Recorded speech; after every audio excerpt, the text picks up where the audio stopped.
So I'm reading philosophy, this philosophy book, and it was talking about German idealism in the 1800s, that specific developments in German idealism, which then eventually led to the collapse of the Weimar Republic in Germany and then Nazi Germany. This book I highly recommend. This is called The Cause of Hitler's Germany by Leonard Peikoff. I've been having to read this slowly and digest everything that he says. And that's a sign of a good book when it's packed with information like that. But anyway, there's a term in there that caught my attention. He uses the term progressive theology. So this is a synthesis of both progressivism, so you get the leftism, combined with theology, with religion. And it's particularly dangerous because you're mixing the two authoritarian elements of the different sides of the political spectrum.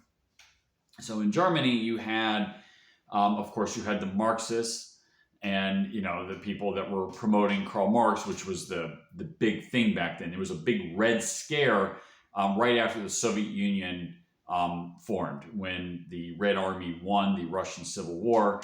And there was a Red Scare all over the world. There was a Red Scare here in the United States as well. And there was another big one right after the Great Depression. But at the time, the leftism obviously was straight communism. It was Marxism. And with Marxism, you get the Kant influence, you got that nihilistic influence, which we see a lot of today. So a lot of the woke ideology, for example, of just an attack on logic itself, that is nihilism. At the same time, there's always this theological background. So here in the West, United States, Europe, the dominant theological ideology is Christianity. And there's a lot of details like an altruistic ethics, which you see everywhere.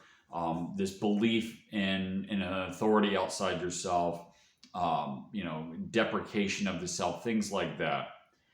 And in Germany, you had all these different parties. You had the leftists in Germany, which were Marxists and nihilists, that were out in the streets like thugs and bullying people, taking down statues and causing riots and the like in the name of their progressive ideology.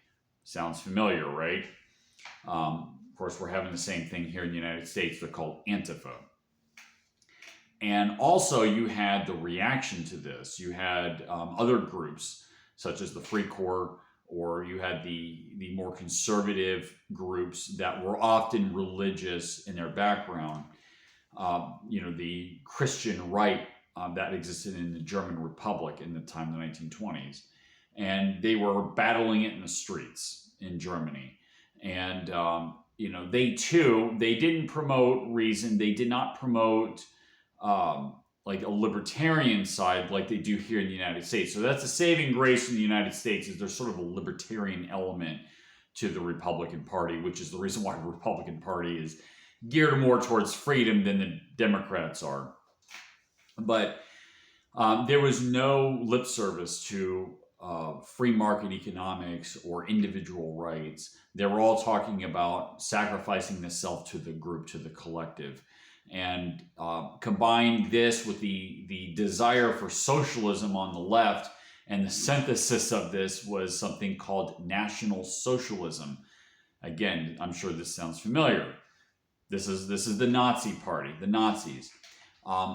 Nazism is actually a complicated confluence of philosophies and ideologies. It is actually not directly fascism, contrary to popular belief. Nazism in a lot of ways was a progressive theology. It was actually a religion. In some ways, it's actually similar to the environmentalist movement today, oddly enough. But of course, there was a racial component to it as well.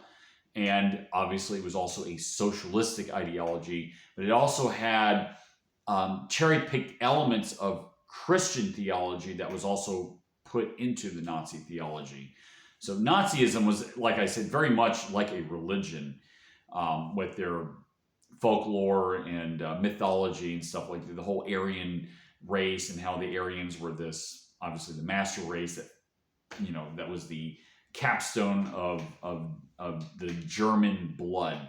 The blood forms its own singular consciousness. But anyway, I can go on about that. But anyway, Nazism was a synthesis of both the left and the right in Germany at the time. It was the synthesis of leftism and the conservatism of the Christian conservatism of the day. It was progressive theology. So yes, it's fantastic that Trump won, and we don't have the nihilism and the flirting with Marxism. But that still lingers. There were still a lot of people who voted for her, and there's still a segment within our populace that believe in Marxism. So it's not by any means dead. But you also have what I think are the possibility of progressive theology. Hopefully that doesn't happen here in the United States. But the solution to this is reasoning, is the advocacy of logical reasoning. That, on a philosophical level, is the key to preserving individual rights and the advocacy for free market capitalism and of common sense.